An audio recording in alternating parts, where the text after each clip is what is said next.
विद्वान होना बहुत बड़ी बात नहीं है, केवल शिक्षित होना बहुत बड़ी बात नहीं है। यदि हम देश को, देश की बेटियों को, अपनी आने वाली पीढ़ी को समाज के इन रावणों से सुरक्षित रखना चाहते हैं तो केवल शिक्षा से काम नहीं चलेगा, शिक्षा के साथ साथ संस्कारों की आवश्यकता रहेगी। और उसी कार्य को करने के लिए एकल अभियान प्रयत्नशील है।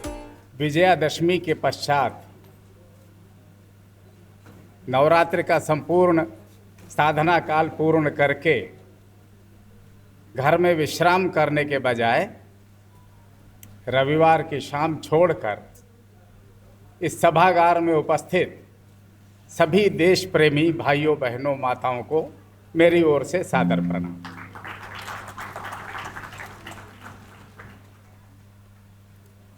मातृवत परदारेषु परद्रव्येषु लोष्ठवत, ये पंक्तियां कभी भारत ने कही थी। इन पंक्तियों के कारण ही भारत भारत कहलाया।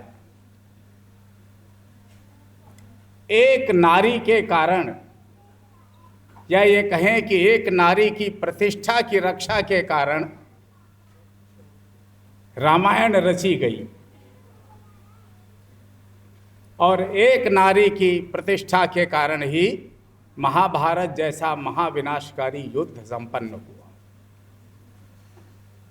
तब भारत भारत कहलाया।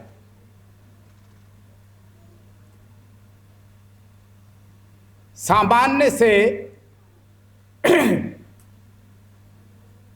पिता से मिले हुए निर्देश का पालन करने के लिए एक राजकुमार सारा राजपाट छोड़कर, सुख सुविधा छोड़कर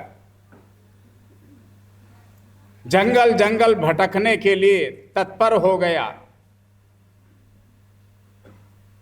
और जब अयोध्या की राजबहू की प्रतिष्ठा का प्रश्न आया तो सर्वसमर्थ होते हुए भी देश के राजाओं को, विश्व के राजाओं को अपने साथ नहीं लिया। वन में निवास करने वाले सामान्य समाज को अपने साथ जोड़ते हुए लंका की ओर अग्रसर हुए। विश्व भर के सागरों को सुखा सकने की क्षमता वाले वनवासी राम विनम्रता की प्रतिमूर्ति बनकर 3 दिन सागर के आगे हाथ जोड़कर खड़े रहे, विनती करते रहे।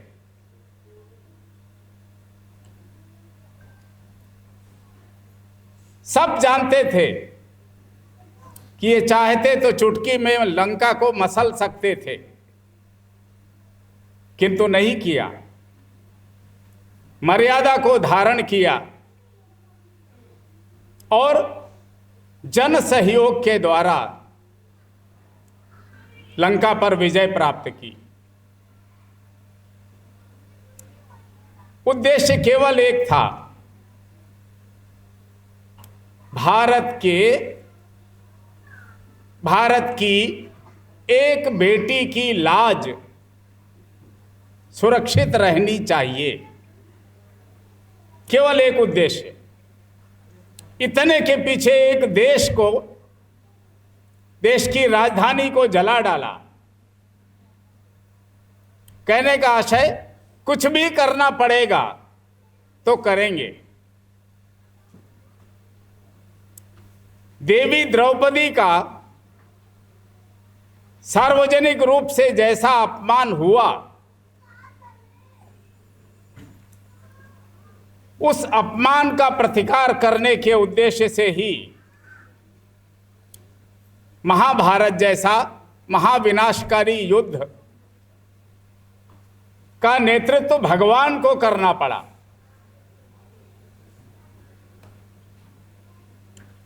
वैसी ही कुछ परिस्थितियां जब भारत में पुनः निर्मित हुई, तब समाज के शुभचिंतक नागरिकों ने एकल अभियान की कल्पना की और उसका कार्य का शुभारंभ किया। हम 35वें वर्ष में प्रवेश कर चुके हैं। क्रमशः प्रयत्नशील हैं कि देश के पूरे संपूर्ण कार्य क्षेत्र को हम आच्छादित कर सकें। मुझसे पहले प्रेजेंटेशन देते समय आदरणीय नीरज राय यादव जी ने बताया कि देश में गांव है 6.5 लाख और हम पहुंचे हैं 1 लाख तक। बहुत बड़ा कार्य क्षेत्र है जहां तक पहुंचना है। कई बार मन में यह प्रश्न आता है, नहीं पहुंचेंगे तो क्या होगा? आप तो शिक्षा का अभियान चला रहे हैं, नहीं पहुंचेंगे तो लोग अशिक्षित रह जाएंगे क्या? नहीं, अशिक्षित नहीं रहेंगे। अशिक्षित तो उस काल में भी नहीं थे जब रामायण रची गई थी। विद्वान तब भी होते थे, विद्वान आज भी हो रहे हैं। विद्वान होना कोई बहुत बड़ी बात नहीं है,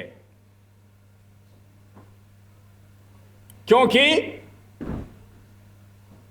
अक्सर चर्चा में लोग कहे जाते हैं कि रावण भी तो विद्वान था। अर्थात विद्वान होना बहुत बड़ी बात नहीं है, केवल शिक्षित होना बहुत बड़ी बात नहीं है। यदि हम देश को, देश की बेटियों को, अपनी आने वाली पीढ़ी को समाज के इन रावणों से सुरक्षित रखना चाहते हैं तो केवल शिक्षा से काम नहीं चलेगा, शिक्षा के साथ साथ संस्कारों की आवश्यकता रहेगी।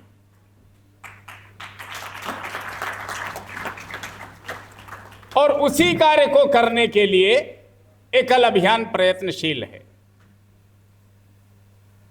हम जब चले थे तो गांव-गांव में मिशनरी कार्यकर्ता भोले भाले वनवासी परिवारों का धर्मांतरण करने में तीव्र गति के साथ आगे बढ़ रहे थे। आज हम ये कह पाने में संतोष का अनुभव करते हैं कि जिस गांव में एकल अभियान पहुंच गया, वहां से मिशनरी कार्यकर्ताओं को अपना स्थान छोड़ना पड़ा।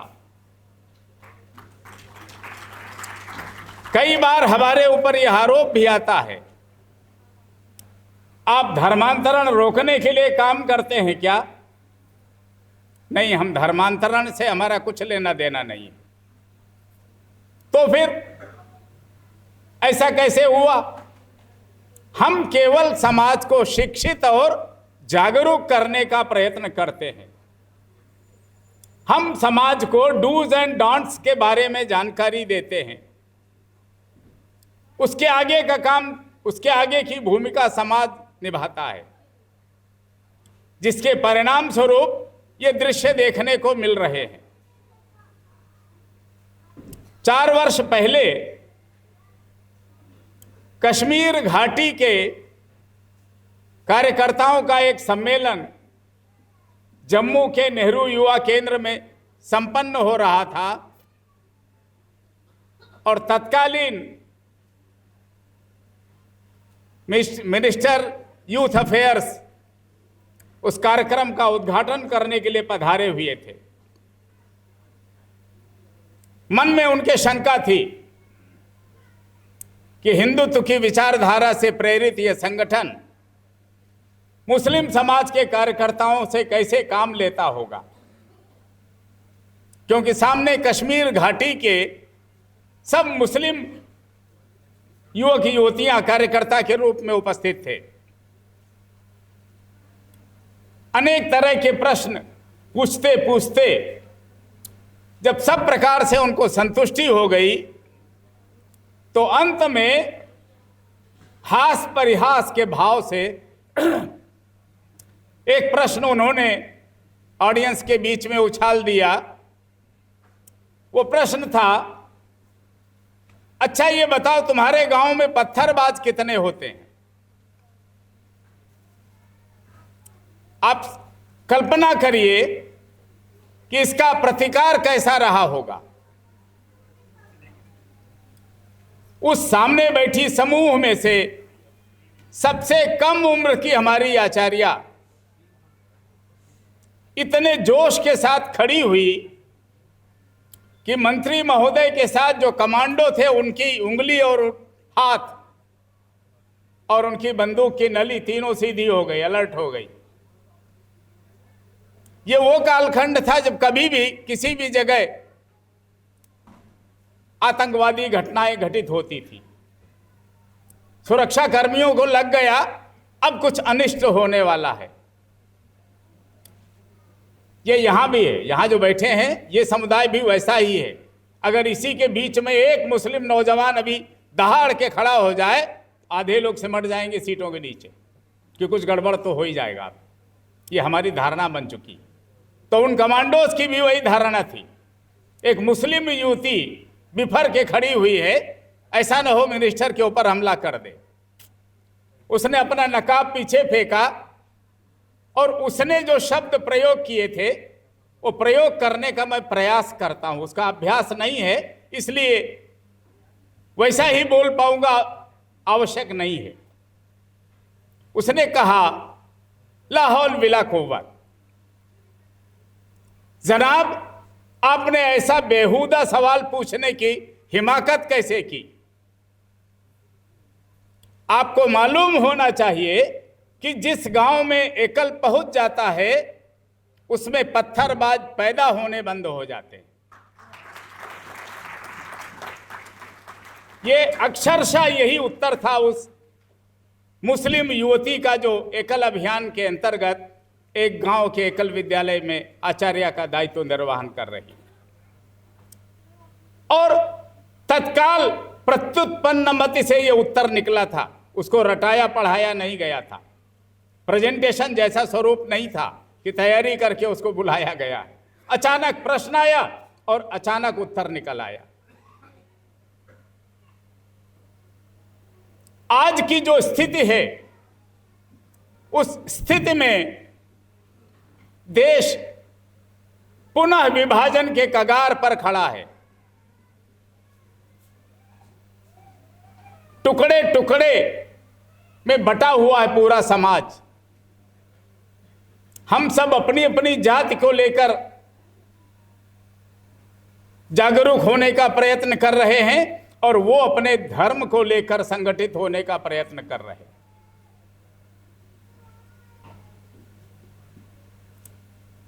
संचालक महोदया से समय की जो सीमा का संकेत मिला था, मेरी घड़ी के अनुसार वो पूर्ण हो रहा है। तो उस समय जो दृश्य था और वर्तमान में जो भारत का दृश्य है, हम सबके सावधान होने, अलर्ट होने का दृश्य है।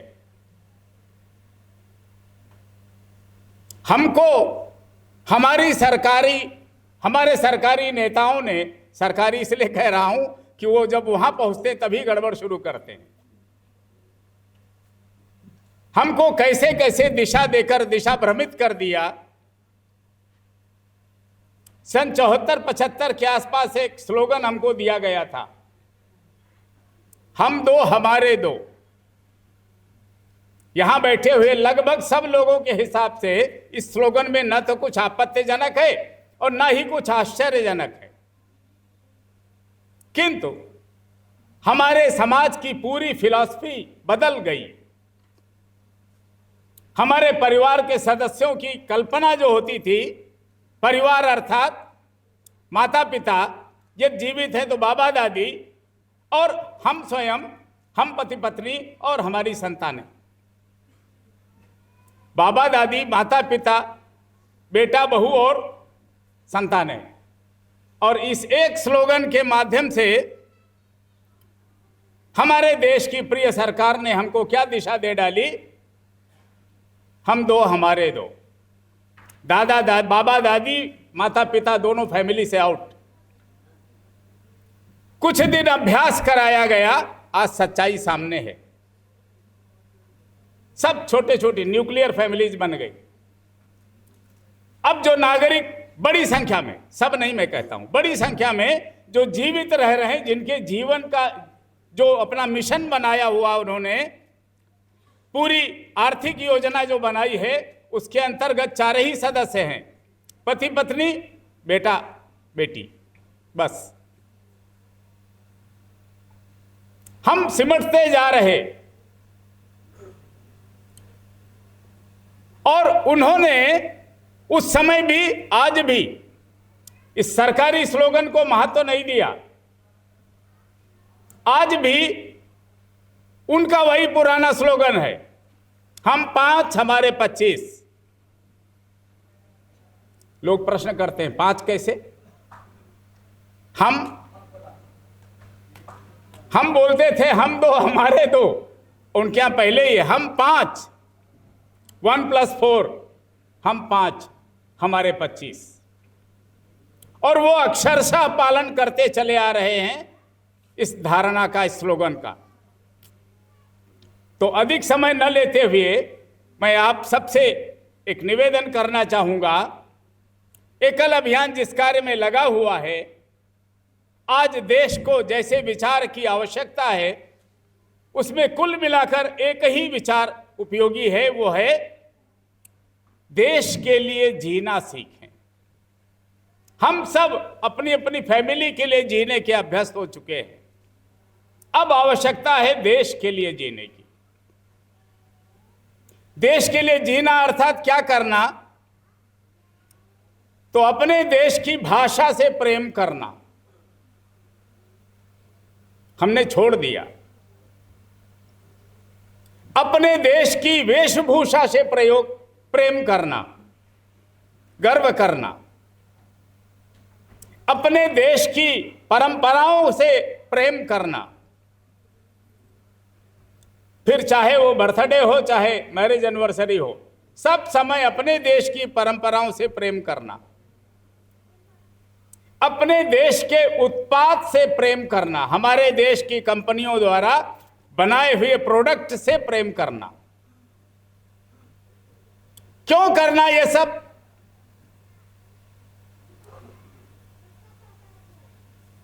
तो 5-7 वर्ष पहले एक फिल्म आई थी मणिकर्णिका। उस फिल्म का थीम सॉन्ग जो था, उसकी पहली पंक्ति, देश से है प्रेम तो हर पल ये कहना चाहिए, बोलिए, मैं रहूं या ना रहूं ये देश रहना चाहिए। देश रहेगा तो हम सब रहेंगे। तो देश के लिए आप सब जीने का अभ्यास करें, अपने छोटों को देश के लिए जीने की आदत लगाएं। एकल अभियान इसी प्रयत्न में लगा हुआ है। आप सब अपना प्रेम, अपना आशीष एकल अभियान के साथ बनाए रखें। वनवासी भारत की ओर से मैं आपको वचन देता हूं कि हम आपको एक सुरक्षित भारत सौंपेंगे। जय श्री राम।